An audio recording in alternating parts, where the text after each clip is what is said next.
महारानी लक्ष्मीबाई की कहानी। सन 1828 वाराणसी की पावन धरती पर एक बालिका ने जन्म लिया। नाम रखा गया मणिकर्णिका, जिससे सब प्यार से मनु कहकर पुकारते थे।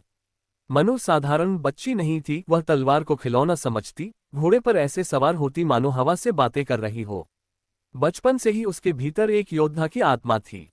समय बीता और मनु का विवाह झांसी के राजा गंगाधर राव से हुआ। अब वह मनु नहीं रही, वो बन गई रानी लक्ष्मीबाई, झांसी की रानी। लेकिन किस्मत ने उनके जीवन को आसान नहीं रखा।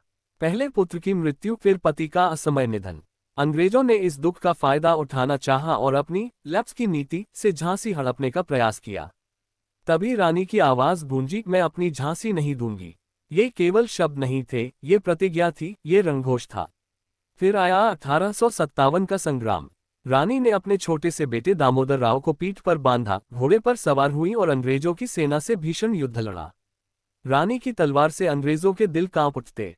उन्होंने तात्या टोपे और अन्य क्रांतिकारियों के साथ मिलकर ग्वालियर तक रणभेरी बजाए। 18 जून 1858 ग्वालियर की धरती पर कोटा की सराय में वह अंतिम दिन आया। रानी घायल थी, पर आत्मा अडिग थी।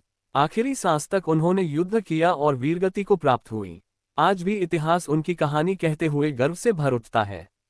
रानी लक्ष्मीबाई केवल झांसी की रानी नहीं थी, वह भारत माता की वह बेटी थी जिसने संसार को बता दिया कि स्त्रियां केवल घर संभालने के लिए नहीं बनी, वे रणभूमि में भी दुश्मन के छक्के छुड़ा सकती हैं।